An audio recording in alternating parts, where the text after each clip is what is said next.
통독이 시작되었습니다.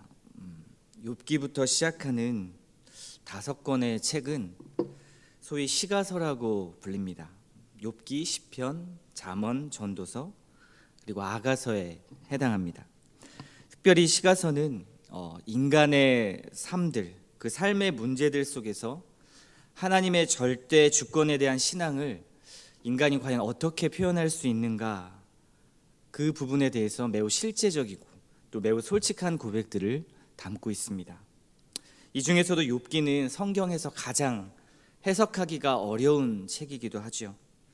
전체 주제는 분명하게 드러나는 것 같은데 계속 읽다가 보면 그 욥과 새 친구들과의 대화 속에서 우리는 길을 잃어버리기가 십상입니다. 그러나 욥기는 우리 인생의 가장 근원적인 그런 문제를 솔직하게 하나님의 관점에서 보도록 만들어주는 책입니다.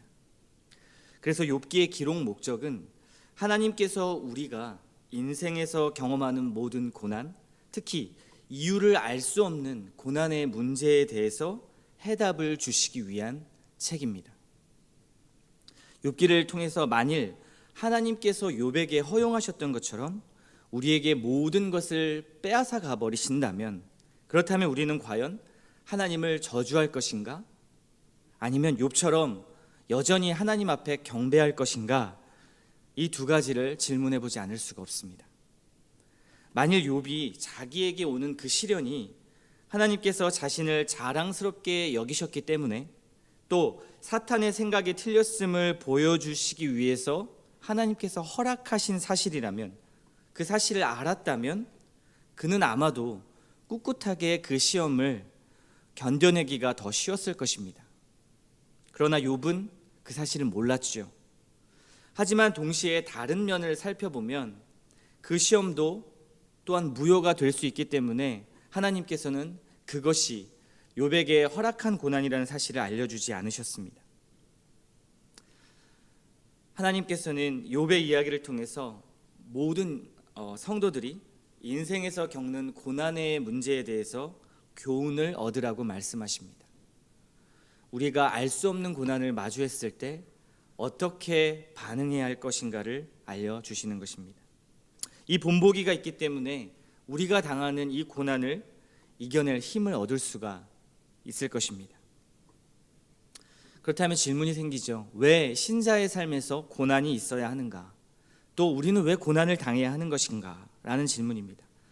욥기가 제기하는 가장 중요한 질문이기도 하죠. 여기서 고난은 죄 때문에 당하는 고난을 말하지 않습니다. 우리가 생각하는 무고한 고난을 말하는 것입니다. 우리가 이 주제를 접근하기 전에 먼저 타락한 세상은 온전한 의미에서는 정의를 잃어버린 세상이라는 것을 인정해야 합니다. 정의가 지배하고 있지 않은 세상이라는 것을 우리는 인정하고, 그리고 이 주제에 접근을 해야 됩니다. 이것이 의인이 실패하고 악인이 성공하는 그러한 현상들에, 우리에겐 이해할 수 없는 현상들에 대한 이유이기도 합니다. 그래서 시편 73편 말씀을 보면 시편 기자가 이것 때문에 너무나 괴로워하는 모습을 시로 표현하고 있습니다. 73편 12절 13절 고백이 그런데요, 제가 한번 읽어보겠습니다. 볼지어다 이들은 악인들이라도 항상 평안하고 재물은 더욱 불어나는도다. 내가 내 마음을 깨끗하게 하며 내 손을 씻어 무죄하다 한 것이 실로 헛되도다. 악인은 성공하고 잘 되고 하나님을 믿는다는 신자들은 그 모든 것들이 너무나 불행하고 또 하나님 보시기에 고난으로 다가온다는 것이죠. 그것이 우리들에게는 이해할 수 없는 일 중에 하나입니다. 또 욥기가 지적하는 우리의 잘못된 버릇이 하나 있습니다. 자기의 논리에 맞추어서 어떠한 해결책과 그리고 원인을 찾아야만 우리의 마음이 편해지고 속이 시원하다는 것입니다. 욥기서를 쭉 보면요, 욥 자신은 정작 고통에 대해서 어떻게든 견뎌내 보려고 하는 모습이 있습니다. 그런데 오히려 욥의 친구들은 욥이 겪고 있는 그 인간의 고통을 인정하지 못하고 견뎌내지 못해야 합니다. 그래서 욥의 친구들은요, 해결책을 찾아야만 했고 자기 방식으로 그 고난을 설명할 수 있어야만 했습니다. 그래서 욥을 더욱 괴롭히죠. 어떤 논리와 이성을 가지고 계속 이야기합니다. 욥의 세 친구들은 예측할 수 없는 그 하나님의 주신 고난의 신비에 기꺼이 직면하기보다는 그것을 풀어야만, 속이 시원한 풀어야만 하는 문제로만 다루고 싶어 했던 것입니다. 그것이 우리의 습성이기도 하죠. 고난이 찾아왔을 때 하나님 이 고난을 왜 저에게 주셨습니까? 라는 이 해답을 얻어야만 우리는 마음이 편안해진다라는 것입니다. 그래서 하나님께서는 마지막 욥기 42장에 가면요, 세 친구의 논리적이고 그 이성적인 그러한 우리에게 생각하기에는 맞는 듯한 그 조언이 욥에 대해서 괴롭게 하신 것에 대해서 책망을 하십니다. 너희가 잘못되었다. 우리는 욥기를 보면서 욥이 체험한 고통을 함께 하루하루 체험하면서 나가게 될 것입니다. 그리고 그 말씀이 우리를 인도하는 대로 동행할 필요가 있습니다. 하나님의 인도하심과 그 주권을 그대로 받아들이는 것입니다. 그리고 욥이라는 자리에 내 자신을 한번 넣어보고 함께 하나님 앞에 내가 어떻게 서는 인물인가라는 것을 우리는 볼 필요가 있습니다. 그때 욥기서 42장에 가서 우리가 하나님을 또한 만날 때 우리는 사람의 설명이 필요한 것이 아니라 하나님의 선포를 들을 수 있게 될 것입니다. 그래서 우리는 욥기를 보면서 세 가지 중요한 핵심 줄기를 잡아야 합니다. 그렇지 않으면 아마도 우리는 욥의 세 친구와 같이 반응하게 될 것이고요, 또 세상의 모든 우리가 생각했던 논리와 그런 경험과 틀을 가지고 하나님을 판단할 수밖에 없을 것입니다.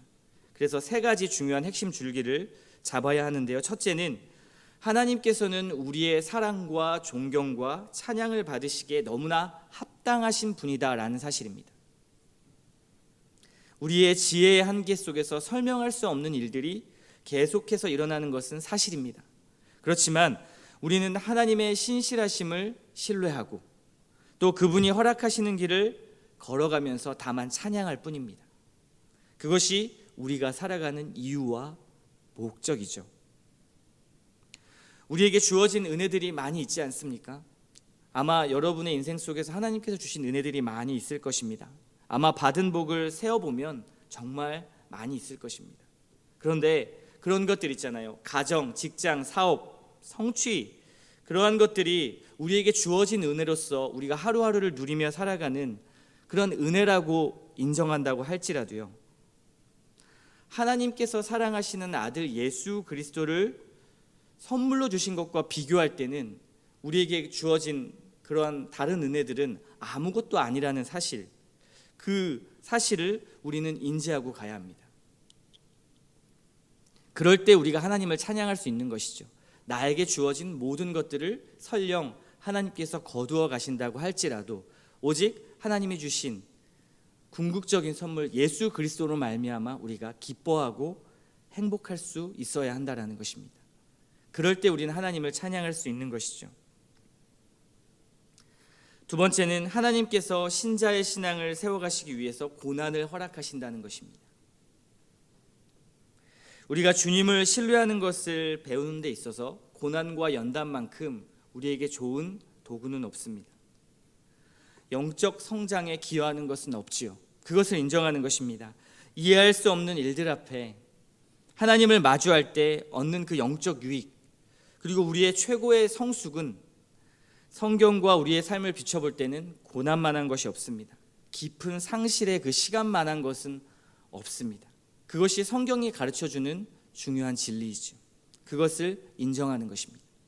세 번째는 무한하신 하나님의 탁월한 그 지혜는 우리의 이해의 영역에서 벗어난다는 사실입니다. 우리의 이해를 그리고 우리의 지혜를 뛰어넘으시는 하나님의 지혜가 있다는 것을 인정하는 것이죠. 우리가 하늘 아버지께서 왜 괴로움을 당하도록 허용하시는지 이해할 수 없을 때마다 그때 우리가 붙잡을 것은 우리의 유익과 그리고 그분의 영광을 위해서 하나님께서는 무엇이 가장 좋은 길인가를 아시고 그 길을 인도하신다라는 것입니다. 그것을 우리가 믿는 것이죠. 그리고 우리는 다만 그분을 의지할 수밖에 없는 피조물이라는 사실을 인정하는 것입니다. 이 세 가지의 핵심 줄기를 잡고 우리는 욥기서를 대할 때 하나님이 주시는 은혜를 풍부하게 누릴 수 있습니다. 그리고 나중에 하나님께서 욥에게 그러하셨듯이 우리에게도 설명해 주실 것입니다. 그런데 아마도 그때는 우리가 하나님 앞에 섰을 때는 우리의 고난의 이유의 그 설명을 원하는 것보다는 광대하신 하나님을 우리가 눈으로 경험했기 때문에 모든 과거를 그대로 받아들이게 될 것입니다. 이것이 욥기의 어떤 핵심 큰 줄기입니다. 그래서 이 줄기들은 하나님이 어떤 분이신지를 계속해서 강조하고 있습니다.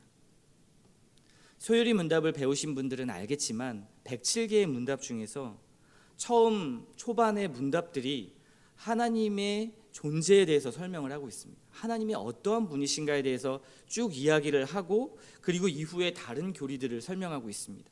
그만큼 하나님이 어떠한 분이신지 그것이 우리의 신앙의 가장 중요한 원인이 됩니다.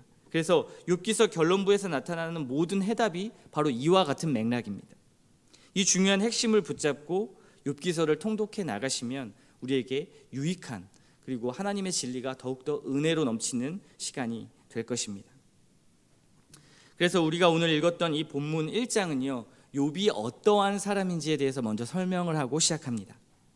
우스 땅이라는 그 지역에 살았던 욥은 신앙이 든든한 인물이었다라고 소개하고 있고요. 그 신앙은 그의 삶의 모든 영역에서 정직함과 온전함으로 무장한 사람이었다라고 기록하고 있습니다. 그는 거부였고요. 그의 경건은 자녀들이 혹시라도 하나님 앞에 죄를 범했을까봐 그리고 하나님을 욕되게 했을까봐 늘 염려했던 사람입니다. 그래서 잔치가 끝나면 늘 자녀들을 위해서 아침에 각각 번제를 드림으로써 가정의 가장으로서의 어떤 제사장과 같은 역할을 했던 사람이 바로 욥이라고 소개하고 있습니다. 그래서 오늘 말씀 5절 말씀에 보면요, 이러한 의로운 욥의 행위들을 쭉 설명하고 이렇게 말합니다. 욥의 행위는 항상 이러하였다. 이것은 굉장히 중요한 문구인데요, 이것이 앞으로 욥에게 닥칠 어떠한 고난들이 그의 잘못과는 관련이 없다라는 사실을 못을 받고 시작하는 것입니다. 그리고 6절부터는 천상회의의 모습을 그리고 있죠. 하나님께서 천사들과 함께하는 그 하늘 법정에 계시는데 사탄이 거기에 불쑥 찾아옵니다. 그리고 사탄은 여기저기를 두루 돌아다니고 왔다고 하나님 앞에 보고를 하지요.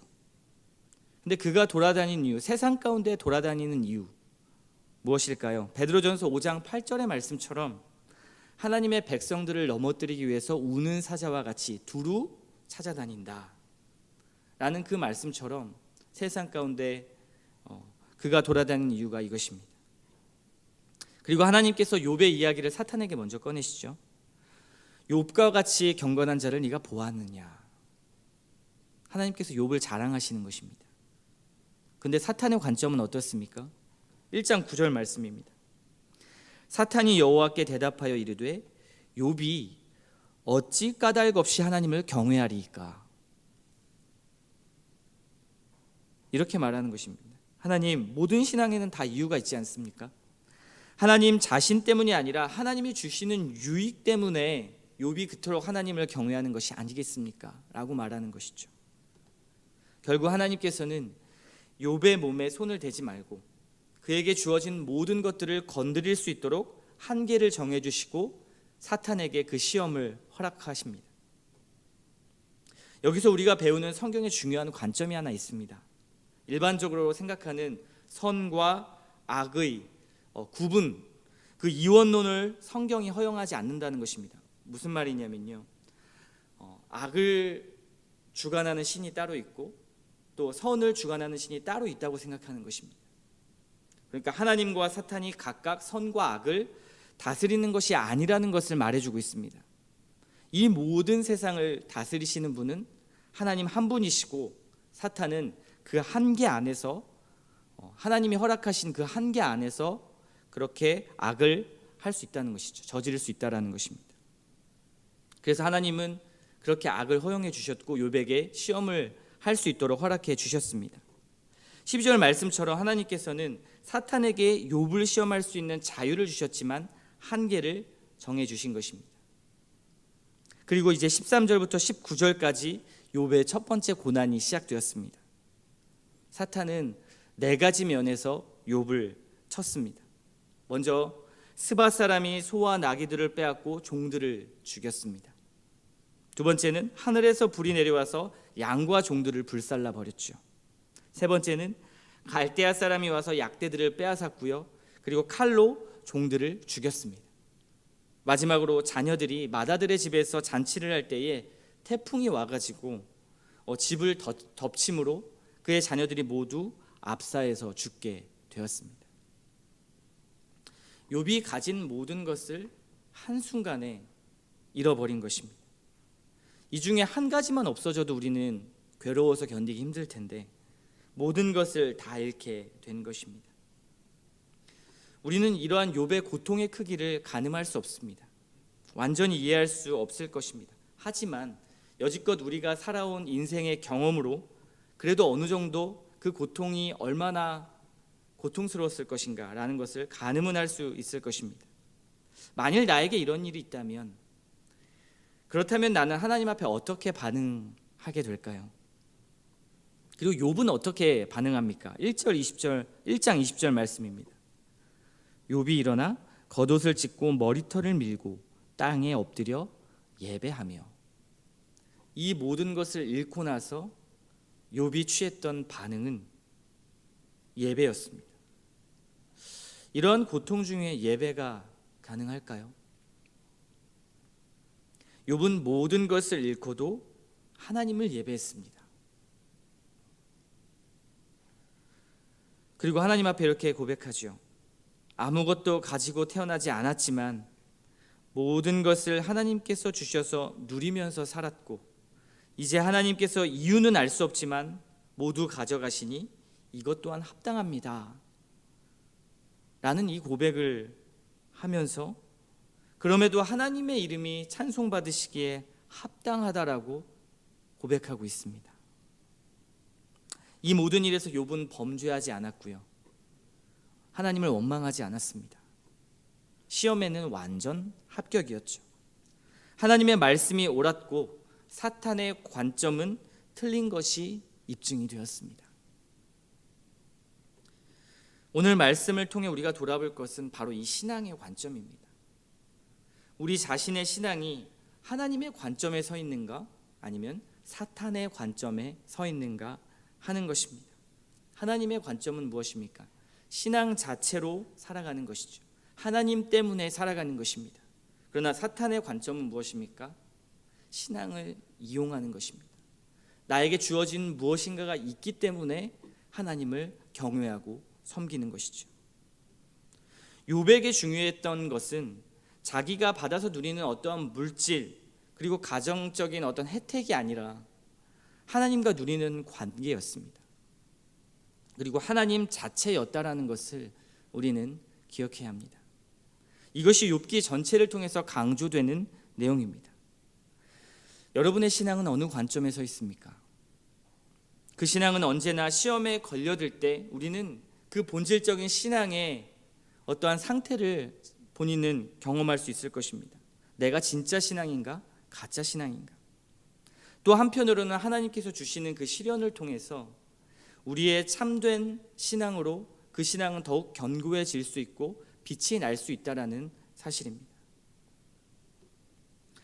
고난과 위기가 찾아올 때 우리가 먼저 해야 할 반응은 무엇일까요? 하나님께서 나의 소중한 모든 것들을, 아니 그 중에 일부라도 앗아가신다면 나는 어떻게 반응해야 할까요? 욥처럼 반응한다라는 것은 사실은 우리가 인정하기 어렵습니다. 우리의 삶을 돌아보면 그는 너무나 완전한 의인이기 때문에 그렇습니다. 욥이니까 하지 나는 그렇게 할 수 없어 라고 미리 포기할 것이 아니라요, 욥기서를 보면서 나의 고난보다 더 크신 하나님의 선하심과 하나님 되심을 조금씩 경험해 가셨으면 좋겠습니다. 그리고 나는 할 수 없어가 아니라 하나님의 은혜라면, 하나님이 어떠한 분이신지를 우리에게 가슴 깊이 알게 하신다면 우리도 기꺼이 그 고난 앞에 마주할 수 있어라는 용기를 가지셨으면 좋겠습니다.